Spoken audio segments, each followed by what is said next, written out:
belezas do canal. Essa beleza aqui é a Milena Aquino, criadora do canal Leitura Ativada. E hoje eu vou trazer para você a resenha do livro A Coragem de Não Agradar. E aí, gente? Como vocês estão? Eu tô bem, espero que vocês estejam bem também. E eu passei essa semana na companhia desse livro aqui, que foi muito agradável. É um livro diferente. Hoje eu tô no 12º livro do ano.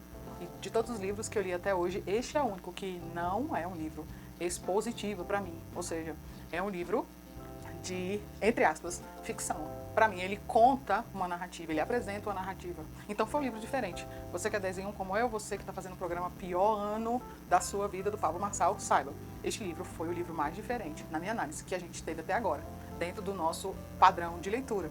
Então, ele não é classificado como romance, não é. Eu fui lá até no catálogo procurar, né, o que é especificamente a classificação dele. Ele não é classificado assim. Porém, ele não é classificado como, por exemplo, negocie como se sua vida dependesse disso. Não é classificado como, por exemplo, aquele que a gente leu no início, que é Os Códigos do Milhão. É uma classificação diferente. Então, eu hoje vou te apresentar esse livro também de uma forma diferente.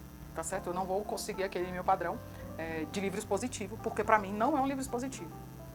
Só que a classificação também não é um livro ficcional, então é meio a meio, entendeu? Sei lá, uma coisa assim, um código bem diferente da estrutura dos livros que a gente teve até agora no programa. Então, dito isso, vamos lá para uma introdução sobre o livro, tá? Ele tem 270 páginas, tem 5 partes. Ele não tem figura. Ele foi feito por 2 pessoas, uma é filósofo e outra psicólogo, os 2 são japoneses. E é muito interessante porque esse livro, para mim, conta a história de uma experiência. Conta a experiência. Se você está aqui no canal, você pode ir lá, vou deixar na descrição e no card também. Como começou a sua experiência? Como eu contei? Aonde eu contei?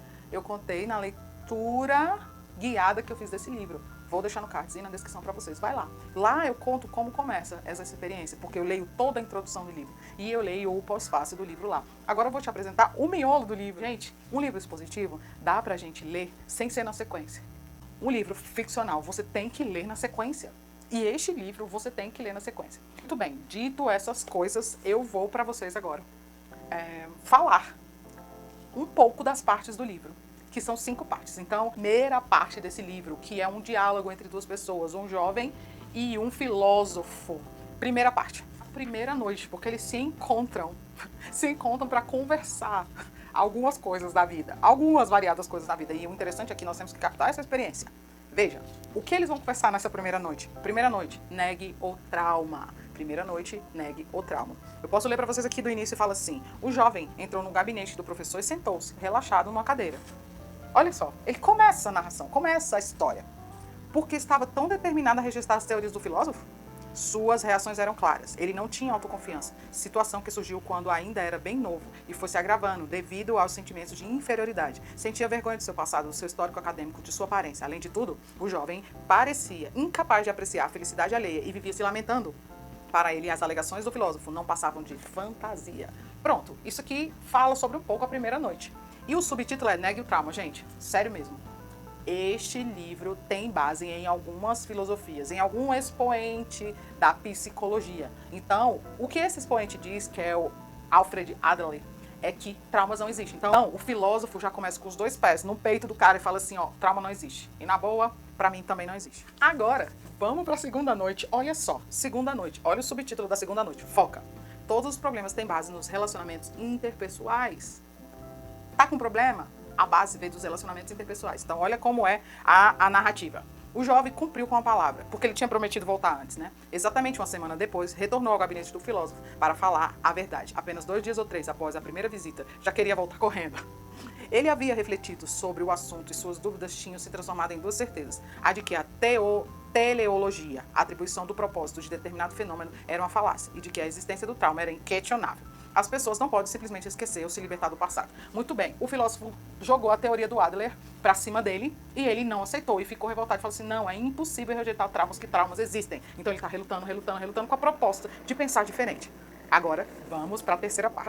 Para mim, Essa parte é o clímax desta narrativa, é o ponto alto da narrativa. Lembre-se, são 5 noites e, pra mim, o clímax, o tchan do negócio aconteceu na terceira noite. Aconteceu na terceira noite. Então, o tema da terceira noite é descarte as tarefas das outras pessoas. Descarte as tarefas das outras pessoas. Então, vou ler aqui, presta atenção. 2 angustiantes semanas depois, o jovem fez outra visita ao gabinete do filósofo. O que é liberdade? Por que as pessoas não conseguem ser livres? Por que eu não consigo ser livre? Qual a verdadeira natureza daquilo que está me restringindo? A tarefa que o filósofo tinha atribuído a ele era difícil e parecia impossível de chegar uma resposta, de achar uma resposta convincente. Quanto mais pensava, mais o jovem começava a perceber a própria falta de liberdade. Gente do céu, é nesse capítulo, que ele dá o destrinchar de como viver essa ideia de que não existe trauma. Ele fala, o filósofo aponta e diz item por item o que se deve fazer. Então, fica até o final que eu vou te dizer como é que foi esse clímax, o que foi que aconteceu aqui nessa segunda parte, que você pode aplicar na sua vida, se você concordar com essa experiência deste cara, ou destes caras, ou no caso do jovem que está aqui. Vamos agora para a quarta noite. Foca aqui. Onde fica o centro do mundo? Essa passou perto, quase caí nessa história, pensou o jovem. Veja que ele ainda não está, ele não está ainda convencido. Na semana seguinte, o jovem visitou o filósofo novamente e, com uma expressão irada, bateu na porta. A ideia de separar tarefas é claramente útil. Você me convenceu da última vez, mas parece um modo de vida tão solitário. Separar as tarefas e aliviar a carga dos relacionamentos é o mesmo que cortar laços com outras pessoas. E para piorar, você quer que eu seja detestado pelos outros? Se é isso que você chama de liberdade, prefiro não ser livre. Uau, hein? Prefiro não ser livre, ele diz. Prefiro separar as tarefas. Parece ser útil, mas é difícil, porque a gente tem que se afastar dos outros, então eu prefiro não ser livre. Veja que ele vai desenrolando a ideia da quarta noite. E finalmente chegamos à quinta noite, olha o subtítulo da quinta noite. Viva intensamente no aqui e agora. Veja só. Então olha lá, o jovem pensou consigo mesmo. A psicologia adleriana está envolvida em uma investigação meticulosa dos relacionamentos interpessoais. E o objetivo desses relacionamentos é a sensação de comunidade. Mas será que isso realmente basta? Será que existe algo a mais que eu tenha vindo realizar no mundo? Qual o sentido da vida? Por onde estou indo? Que tipo de vida estou tentando levar? Quanto mais o jovem pensava, mais parecia que sua vida era minúscula e insignificante. Muito bem, essa é a introdução da quinta noite. Você viu os temas que o jovem está lá perguntando? Muito bem, agora, então eu vou dizer para vocês como que finalizou o diálogo. Sabe, veja como não é um livro expositivo assim de cara. Veja, é uma narração. Então eu vou dizer como acabou essa história desse jovem com esse cara, com esse filósofo. Quem convenceu a quem no diálogo, né?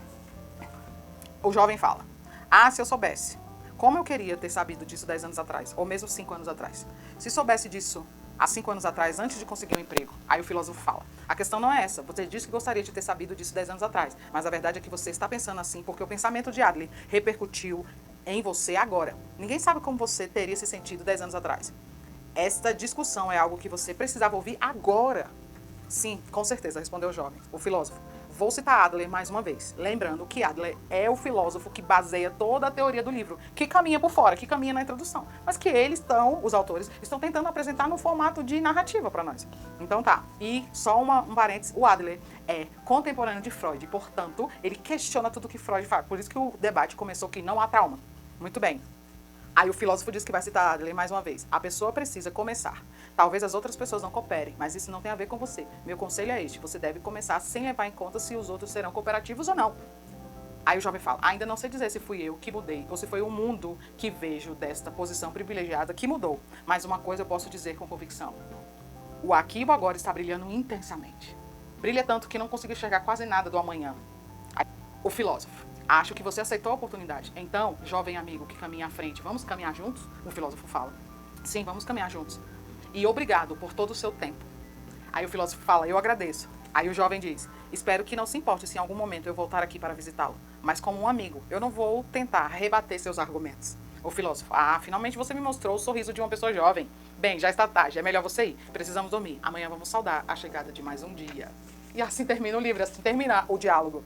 E aí, olha só como fecha toda a história. É a última página aqui, ó, não dá pra ver. É assim que fecha, ó.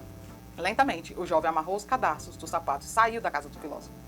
Ao abrir a porta, um cenário de neve se abriu à sua frente. A lua estava encoberta, mas iluminava a brancura cintilante aos seus pés. Que ar limpo, que luz ofuscante. Vou pisar esta neve fresca e dar o meu primeiro passo. O jovem respirou fundo, coçou a barba rala e em tom decidido murmurou, o mundo é simples e a vida também. Uau, gente, uau, gente. Veja, O jovem foi de alguém questionador e reclamador, cheio de trauma, que não olhava para o privilégio do hoje e do presente, para alguém que soube desfrutar o privilégio do hoje e do presente, no final, com essa cena que eu acabei de descrever para vocês. Gente, isso para mim não é um livro expositivo. Então, por isso que eu fiz toda essa narrativa para conversar com vocês. E aí, eu, de fora agora, eu aqui agora de fora do livro, acredito que esse livro quer nos proporcionar uma experiência. Quer que a gente entenda, a partir da experiência dessas duas pessoas, algo que possa mudar a nossa mente, a nossa vida. E é algo do tipo, tá, o cara tem uma filosofia, uma ideia, que é o Adler. E a ideia dele é não existe trauma. A ideia dele é, olha só, o que aconteceu com você, não importa o que tenha sido, só você pode dar o significado a isso, e você não deve ficar pensando no passado e se amarrando a ele. O jovem ficava pensando no passado e se amarrando ao passado, e botando desculpas. Você deve viver o hoje. Ah, mas eu como posso viver o hoje? Aí que eu digo que o clímax das 5 noites é a terceira noite, porque é neste momento que o filósofo fala para ele como, ele dá a dica de como você deve viver esse presente. Ele fala assim, simples, é o seguinte, a vida tem tarefas, e essas tarefas são 3 tipos de tarefa, ele fala.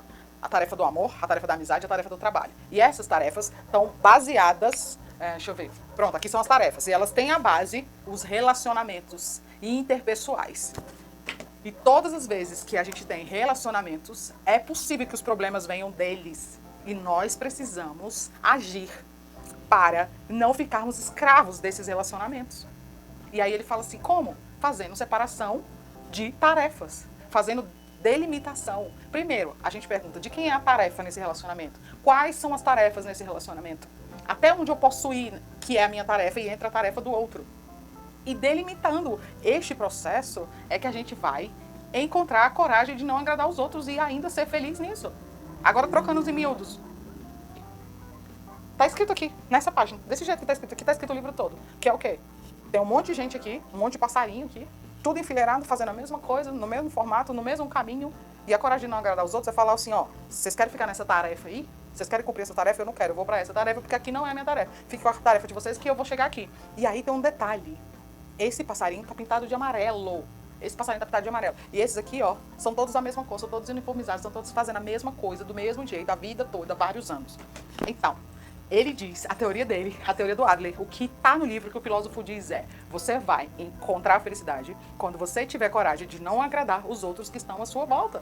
Não fazer as mesmas coisas que eles. Gente do céu. Ah, e outra coisa, ele diz que na teoria do Adler, as tarefas têm 2 objetivos. Primeiro objetivo, autossuficiência do indivíduo, por isso que a psicologia dele é chamada de psicologia individual. E o outro objetivo é a cooperação. Parece contraditório, mas não é contraditório. Que é o objetivo do viver. É ser autossuficiente e ao mesmo tempo cooperar. Mas cooperar não é se curvar e agradar os outros. Não é isso. Cooperar é de alguma forma, com a sua postura e autossuficiência, ajudar alguém. Compartilhar algo com alguém. Gente do céu. Que livro, que experiência. A experiência que esse livro quer nos contar é... Tenha coragem de cumprir as tarefas que você acredita que são suas tarefas. É tipo, vá cuidar da sua vida. Não deixe que as pessoas cuidem da sua vida. Seja livre, seja feliz nesse processo, delimitando as tarefas. Não crie obstáculos às suas tarefas. Não crie obstáculos. Pensa que este cara, o Adler, ele é um psicólogo que viveu na mesma época de Freud, mas ele pensava diferente, e agia diferente, e criou uma teoria diferente. E todo esse diálogo que eu li aqui, as 5 partes, é baseado nessa teoria desse cara. Gente do céu, que livro foi esse? Para mim, não é um livro expositivo, apesar de falar de uma teoria. É um livro de diálogo, de narrativa, de enredo, de clímax. E foi um desafio para mim ler este livro. E foi gostoso. A experiência muito me agradou, porque ela me apresentou uma teoria que tem fundamentos lá em Sócrates, lá em Platão. E muita gente fica achando que é coisa de agora, porque o livro é de agora, que é coisa de autoajuda. Então eu vou continuar dizendo, eu prefiro me autoajudar, estudando os meus estudos, do que viver entregue ao que todo mundo vive. É isso que eu prefiro. E eu quero dizer para vocês hoje, olha só, minhas belezas, se essa resenha criativa de hoje foi uma beleza para você, não esquece, bota aí, hashtag BLZAMI, que eu vou entender que você gostou e disse pra mim, gratidão, Milena, pelo que você tá fazendo, gratidão pelo resumo que você me apresentou, gratidão. E é isso. Fique bem, eu tô bem. Até o próximo livro, segunda-feira, se tudo der certo. Segunda-feira tem leitura guiada no próximo livro. Beijo da minha beleza. Tchau.